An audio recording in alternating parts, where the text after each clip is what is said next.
Hi friends, and welcome to another artist appreciation. In our last video, we talked about the history of reggae, and today we will be appreciating none other than the king of reggae himself, Bob Marley.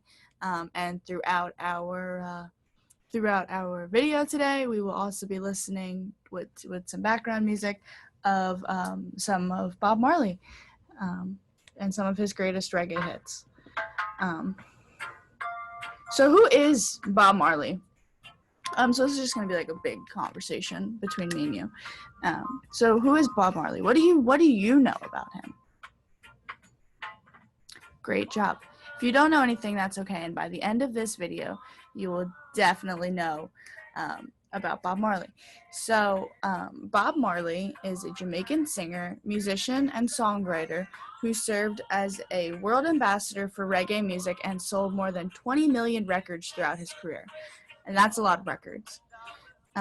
So in 1963, Bob Marley and his friends formed the Wailing Wailers, and their big break came in 1972 when they landed a contract with Island Records.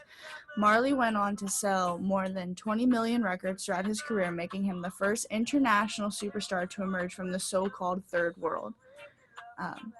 So he was born February 6th in 1945, so that's like right at the end of World War II in Jamaica. And he introduced reggae music to the world and remains one of the genre's most beloved artists to this day. He spent his early years in St. Ann Parish in the rural village known as 9 Miles in Jamaica. Marley had an early friend, Neville Livingston, and they attended the same school. They loved music together. They played guitar. And they actually they were like brothers, like because they were so close. And they listened to artists like Ray Charles and Elvis Presley and Fats Domino and the Drifters. And together they just made all of this music, and they had such a great time. So they were just like best friends. They like grew up. They had some great times. They had some bad times. It's just kind of like how you and your best friend do today. So Bob Marley got his big break with the Wailers, his group, like we just mentioned, in 1972 when they signed a contract for Island Records. For the first time, the group hit the studios to record a full album, and which resulted in the critically acclaimed Catch a Fire. To support the world, the Wailers toured Britain and the United States in 1973, performing as opening acts for both Bruce Springsteen and the Sly and Family Stone. That same year, the group released their second full album, Burnin', featuring the hit song I Shot the Sheriff. Rock legend Eric Clapton released a cover of the song in 1974, and it became the #1 hit in the United States. So the Wailers just kept releasing albums, and they were all hits. But Marley was on his way to becoming a music icon. He made the U.S. music charts with the album Ramstand Vibration in 1976. One track stood out as an expression to his devotion to his faith and his interest in political change, War. The song's lyrics were taken from a speech by Haile Selassie in the 20th century Ethiopian emperor, who was seen as a type of spiritual leader in the Rastafarian movement. A battle cry for freedom from oppression, the song discusses a new Africa, one without the racial hierarchy enforced by colonial rule. So back in Jamaica, we're going to talk a little bit. Now we're back in Jamaica. So we're going to leave the U.S. and we're going to go all the way back to Jamaica. And we're going to talk about some of the politics and actually the assassination attempt on Marley's life. So back in Jamaica, Marley continued to be seen as a supporter of the People's National Party, and his influence in his native land was seen as a threat to the People's National Party's rivals. This may have led to the assassination attempt on Marley in 1976. A group of gunmen attacked Marley and the Wailers while they were rehearsing on the night of December 3rd, 1976, 2 days before a planned concert in Kingston's National Heroes Park.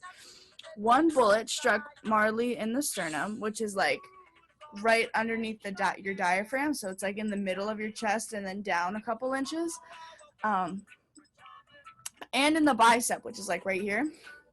And another hit his wife Rita in the head. Fortunately, the Marleys were not severely injured, but manager Don Taylor was not as unfortunate. He was shot 5 times. Taylor had to undergo surgery to save his life. Despite the attack and after much deliberation, Marley still played the show.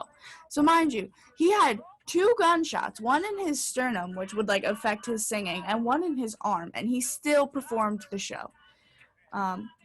Motivation behind the attack was never uncovered, and Marley fled the country the day after the concert. Marley also then released a work called Exodus, which was released in 1977, and the title track draws an analogy between the biblical story of Moses and the Israelites leaving exile and his own situation. The song also discusses returning to Africa. The concept of Africans and descendants of Africans reparating their homeland can be linked to the work of Marvis Garvey. Released as a single, Exodus was a hit in Britain, as were Waiting in Vain and Jamming, and the entire album stayed on the UK charts for more than a year. Today, Exodus is considered to be one of the best albums ever made.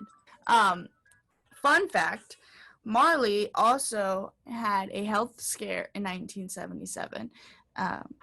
He injured his toe, and yeah, we think stubbing your toe, that's nothing serious, but it actually was found that Bob Marley had cancer cells in his toe, and doctors wanted to actually amputate to save his life, but because of his religious and spiritual beliefs, he did not take the amputation. So because of this cancer, Marley traveled to Europe and ultimately sought an unconventional treatment in Germany, and was subsequently able to fight off the cancer for months. It soon became clear that Marley didn't have much longer to live. However, so the musician set out to return to his beloved Jamaica one last time. Sadly, he would not manage to complete the journey, dying in Miami, Florida on May 11, 1981. Shortly before his death, Marley had received the Order of Merit from the Jamaican government. He had also been awarded the Medal of Peace from the United Nations in 1980. Adored by the people of Jamaica, Marley was given a hero send-off. More than 30,000 people paid their respects to the musician during his memorial service held in the National Arena in Kingston, Jamaica. Rita Marley, Marcia Griffiths, Judy Mawat sang, and the Wailers performed at the ceremony. So why are we talking about Bob Marley? So Bob Marley had some awesome accomplishments during his lifetime, and serving as a world ambassador for reggae, earning induction into the Rock and Roll Hall of Fame, selling 20 million records, the first international superstar from a third world country. But his music legacy continued through his family and his longtime bandmates. They played for years and years, playing some of his songs that he made famous, as well as some of the songs that he never got to premiere. And in 2018, Island Records sold the majority of the rights to Marley's catalog, which allowed for more music to come in that Marley never produced. But it was his commitment to fighting oppression that continues through the organization that was established in his memory by his family, the Bob Marley Foundation, and it's to help people and organizations in developing nations like Jamaica, so that the people can fight oppression and can stay true to their spiritual and their political beliefs instead of having to believe whatever is being dictated on them. On our screen here, and in the past 2 slides, we've seen the iconic picture of Bob Marley. This is his iconic picture. And we also see some fan art that shows the words that he was described to have, and words that meant a lot to him. His music was described as a vibration. He didn't really like living in the United States and performing in the United States and the UK because they felt like concrete jungles. He was fighting for the survival of Jamaica and the revolution in Africa. And then on our screen here, we see a picture of Bob Marley, and we see a really inspirational quote. It says, "Some people feel the rain, others just get wet." what I would like you guys to do is think about this quote. What comes to mind immediately? How does it make you feel? How does seeing fan art like this one make you feel? How would your fan art look if you had to make a photo of yourself and could only use words? Um, if you guys could send that to me through my email, that would be awesome. And we should appreciate why cover artists? Why do the artist appreciation? It's really important to understand the people that were behind today's music, and most of today's artists have inspiration from the past, and a lot of the rappers today um, often say that they go back to Bob Marley and some of his core beliefs and some of the way that he created music um, as their inspiration. So understanding those kinds of people, how like previously we talked about Run DMC, they were huge for hip hop. We talked about Eminem, who is still huge in hip hop, but a lot of our new artists are driving from him and his stories and his way of being a rapper. It's just important to understand where we came from so we can anticipate where we're going. Um, and just remember that some people feel the rain and others just get wet.